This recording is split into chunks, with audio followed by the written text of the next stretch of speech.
नमस्कार दोस्तों, स्वागत है आप सबका हमारी एजुकेशन क्लास में जिसका नाम है नालंदा जीएस एकेडमी और मैं हूं आपके साथ दीपक चौहान। आज हम बात करने वाले हैं जीएसटी की। जीएसटी यानी कि गुड्स एंड सर्विस टैक्स। अब हम इसके बारे में बात क्यों करने वाले हैं, सबसे बड़ा मुद्दा ये आता है। हम इसके बारे में बात इसलिए करने वाले हैं क्योंकि हाल ही में गवर्नमेंट ने जीएसटी की दरों में छूट कर दी है। यानी कि वो प्रोडक्ट जो 28% की कैटेगरी में आते थे उन्हें 18 में डाल दिया गया। जो प्रोडक्ट 18% की स्लैब में आते थे उन्हें 12% की स्लैब में डाल दिया गया। जो प्रोडक्ट 12% की स्लैब में आते थे अब उन्हें 5% की स्लैब में डाल दिया गया। और जो कुछ प्रोडक्ट 5% की सेल में थे अब उन्हें जो 0% की स्लैब है या दर है उसमें चेंज कर दिया गया है। यानी कि जीएसटी की दरें नहीं घटाई गई हैं, प्रोडक्ट की दरें घटाई गई हैं मार्केट के हिसाब से। अब हम बात करते हैं कि ये दरें घटाई क्यों गई है।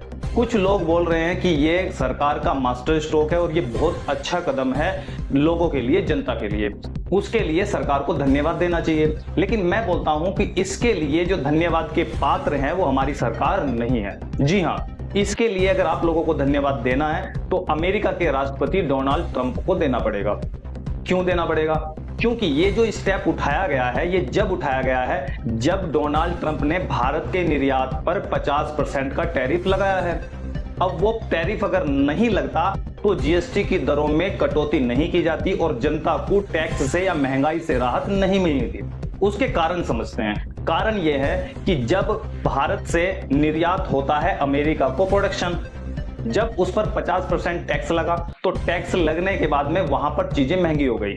जब वहां पर चीजें महंगी हो जाएंगी तो उनकी जो सेल है वो कम हो जाएंगी। तो भारत से जाने वाले जो प्रोडक्ट थे जब उनकी डिमांड कम होगी तो सप्लाई भी कम करनी पड़ेगी। जब किसी चीज की डिमांड कम होती है तो उसके रेट क्या हो जाते हैं, वो गिर जाते हैं। जब उसके रेट गिरेंगे तो कंपनियां सप्लाई करना कम कर देंगी और वो प्रोडक्ट जो कंपनियां बना रही थी अब जैसे ही उनके रेट कम होंगे वो गिरेंगे, उनके अंदर मंदी आएगी। तो कोई भी कंपनी सबसे पहला जो स्टेप उठाती है वो ये उठाती है कि वो अपने एम्प्लॉय को फायर करना स्टार्ट करती है, उन्हें कंपनी से भगाना स्टार्ट कर देती है। और जैसे ही कंपनी से एम्प्लॉयमेंट खत्म होगा तो बेरोजगारी बढ़ जाएगी। अब इससे निपटने के लिए भारत के सामने दो रास्ते थे। सबसे पहला रास्ता क्या था कि हमें भारत के अंदर या अपने देश के अंदर कंजप्शन बढ़ाना होगा। दूसरा रास्ता था कि या फिर हमें अपनी नई मार्केट ढूंढनी पड़ेगी। तो भारत ने दोनों ही स्टेप उठा लिए। सबसे पहले कि कंजप्शन बढ़ाने के लिए स्टेप उठा लिया। दूसरा था कि जो हमें नई मार्केट ढूंढनी थी उसके लिए जो देश के प्रधानमंत्री हैं वो पहुंच गए एससीओ की मीटिंग में चाइना, नई मार्केट ढूंढने के लिए। अगर आप रशिया से व्यापार कर रहे हो तो आपको बेनिफिट हो सकता है क्योंकि रशिया आपको बेनिफिट करा देगा और वो करा भी रहा है। जब आप वहां से क्रूड ऑयल खरीदते हो, कच्चा तेल खरीदते हो तो वो भारी छूट आप लोगों को देता है क्रूड ऑयल के अंदर।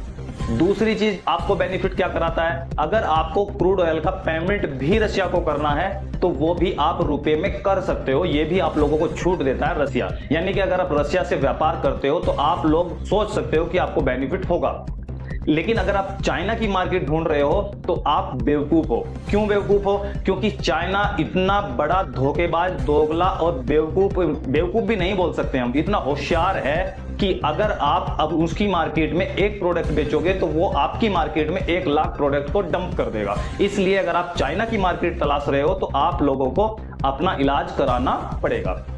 अब हम बात करते हैं कि अमेरिका ने टैरिफ क्यों लगाए हैं। उसने जवाब क्या दिया है? अमेरिका से जब पूछा गया कि आपने भारत के निर्यात पर 50% टैरिफ क्यों लगाए हैं तो अमेरिका का कहना था कि जो आप रशिया से क्रूड ऑयल खरीदते हो वो आप खरीदना बंद कर दीजिए, तब हम ये टैरिफ आपके ऊपर से हटा लेंगे।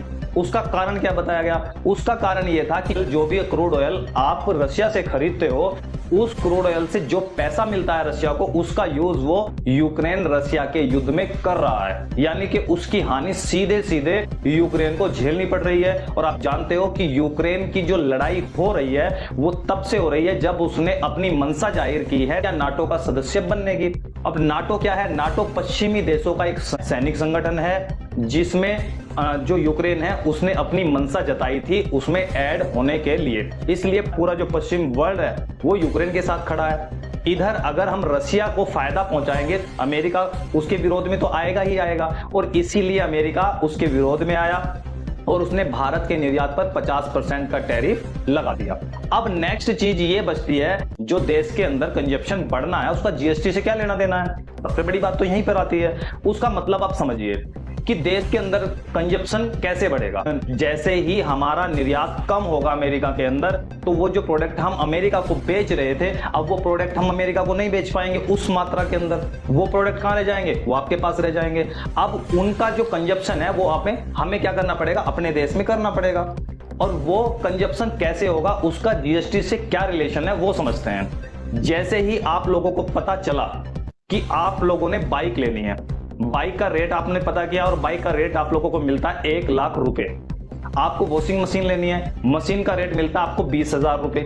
आपको एलसीडी लेनी है, एलसीडी का भी रेट आप लोगों को 50,000 रुपए मिलता है। आपने कहा कि नहीं यार महंगी चीजें हैं, अभी हम नहीं ले सकते हैं। जैसे ही जीएसटी की दरों में कमी आई, तो अगर कोई प्रोडक्ट 28% की स्लैब में पड़ा हुआ था और अब वो 18% की स्लैब में आ जाता है, क्या तो 10% जीएसटी की कमी हो गई ना।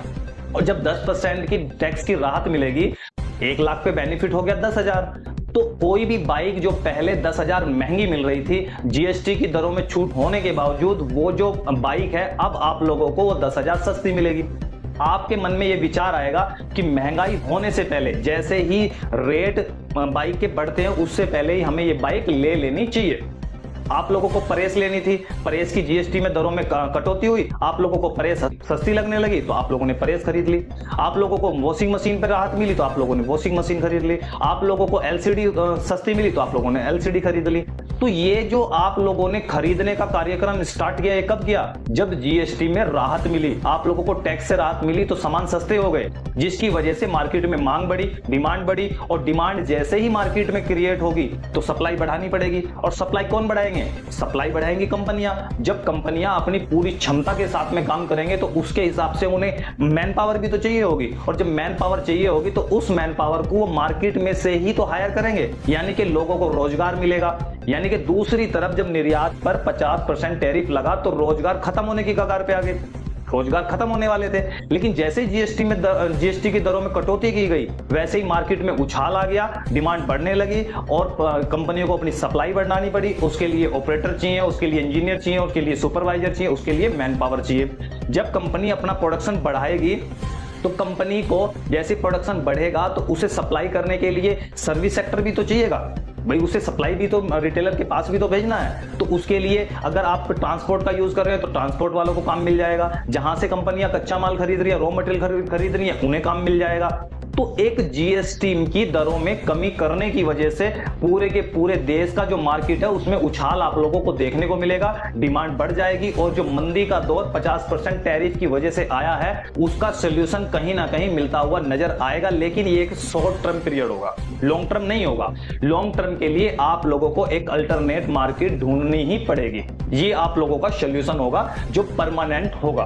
अब हम बात करते हैं अमेरिका की। हम अमेरिका को पूरे विश्व में सबसे ज्यादा प्रोडक्ट निर्यात करते हैं, इसलिए अमेरिका का ट्रेड डेफिसिट हमारे साथ में बना रहता है। चाइना हमें सबसे ज्यादा प्रोडक्ट सेल करता है, इसलिए हमारा जो ट्रेड डेफिसिट है वो चाइना के साथ में बना रहता है। यानी कि चाइना से जब हम व्यापार करते हैं तो चाइना का फायदा होता है, हमें नुकसान होता है। जब हम अमेरिका से व्यापार करते हैं तो हमें फायदा होता है, अमेरिका को नुकसान होता है। इतनी बात समझ में आई। अब हम बात करते हैं जीएसटी है क्या।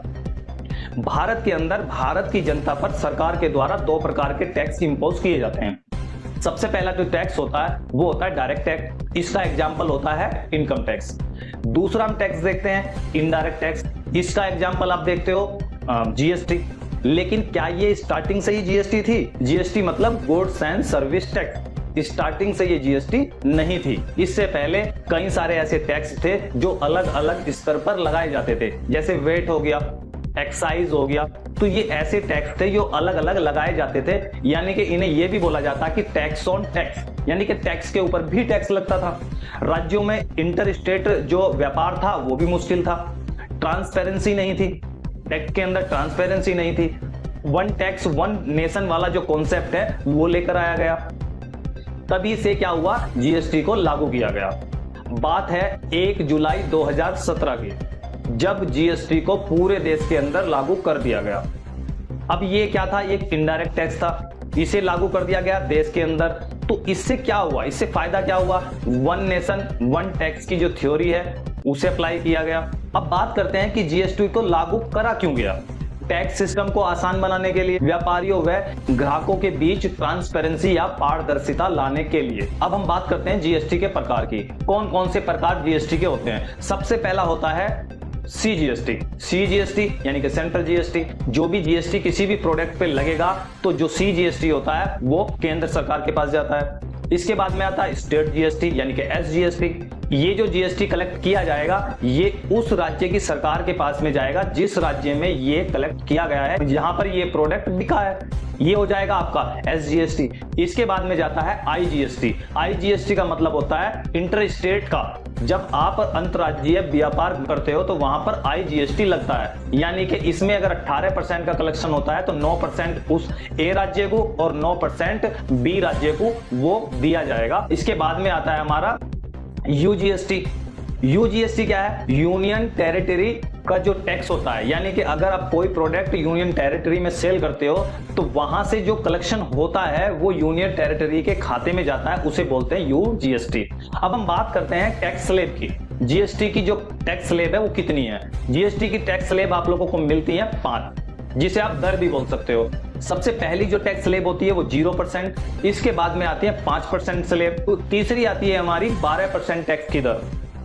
इसमें क्या है, थोड़े से और ऐसे प्रोडक्ट जिन्हें आप यूज भी नहीं करोगे तो आपका काम चल जाएगा। जैसे वॉशिंग मशीन है, आपको जरूरी नहीं है लेनी, लेकिन आप ले सकते हो, ऐसा कोई जरूरी भी नहीं है, आप उसके बिना भी काम चला सकते हो। तो ऐसी चीजें वो 12% टैक्स की स्लैब में रखी जाती हैं। अब बात करते हैं 18% स्लैब की। 18% में मैक्सिमम सर्विस रखी जाती है। जैसे आप लोगों को एजुकेशन लेनी है तो आप लोगों को एजुकेशन के लिए जीएसटी भरना पड़ेगा 18%। अगर कोई डॉक्टर सेवाएं दे रहा है तो उसे जीएसटी कितना देना पड़ेगा, 18%। यानी कि जो सेवा क्षेत्र है उसके लिए 18% का जीएसटी देना अनिवार्य होगा। ऐसी जो सेवाएं होती हैं उन्हें 18% की स्लैब में रखा गया है। अब हम बात करते हैं 28%। जो लग्जरी आइटम होते हैं, कार है, ठीक है, बाइक है या एसी है, ऐसे प्रोडक्ट जो लग्जरी आइटम है उन्हें 28% की स्लैब में रखा गया है। और तंबाकू भी इसी के अंदर आता है, यानी कि नशा करने वाली जो चीजें हैं वो भी इसी के अंदर रखी जाती हैं। अब ऐसे कुछ प्रोडक्ट और भी हैं जो जीएसटी से बाहर रखे गए हैं। जब मैं बात करता हूं वन नेशन वन टैक्स की थ्योरी की, तो उसके अंदर सभी प्रोडक्ट आ जाने चाहिए थे, लेकिन गवर्नमेंट का ये एक तरीके से झूठ था कि वन नेशन वन टैक्स की थ्योरी हम लेकर आए हैं इसीलिए हम जीएसटी को लागू कर रहे हैं। झूठ कैसे था, वो इसलिए था क्योंकि जीएसटी से पेट्रोल डीजल को बाहर रखा गया है, शराब को बाहर रखा गया है, तो इन पर गवर्नमेंट बहुत ज्यादा टैक्स वसूलती है। जो कच्चा तेल आता है वो इतना महंगा नहीं है, मार्केट में बहुत सस्ता है। इंटरनेशनल मार्केट में जो कच्चे तेल की कीमत है वो बहुत ज्यादा कम है, लेकिन फिर भी अगर आप भारत में देखते हो तो जो रिफाइनरी होने के बाद में पेट्रोल डीजल मिलता है उसके दाम बहुत ज्यादा है। क्यों ज्यादा है, क्योंकि उसके ऊपर टैक्स की जो मात्रा है वो बहुत ज्यादा इंपोज की गई है, लगाई गई है। इसीलिए उन्हें जीएसटी की स्लैब से बाहर रखा गया है, क्योंकि जीएसटी की स्लैब तो मैक्सिमम 28% है। इसलिए इन चीजों को बाहर रखा गया है ताकि इन पर टैक्स की जो वसूली है वो सरकार बहुत ज्यादा कर सके। डायरेक्ट टैक्स और इनडायरेक्ट टैक्स से आप लोग कुछ और भी समझ सकते हो। ऐसी सरकार, ऐसा देश जहां का शासन अच्छा होगा वहां पर डायरेक्ट टैक्स से जो रेवेन्यू आएगा वो ज्यादा आएगा, इनडायरेक्ट टैक्स से कम आएगा।